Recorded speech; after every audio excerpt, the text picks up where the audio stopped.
If you have this code and try to figure out what's wrong with it, you have to check all camshaft sensors. Possible there's oil in the harness.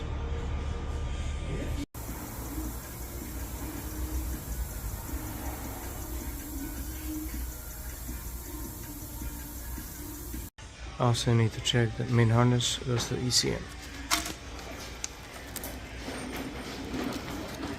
It's full of oil.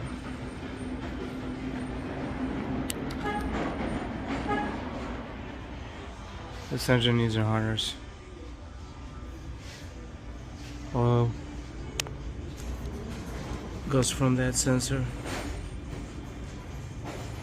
to the harness and goes to the ECM.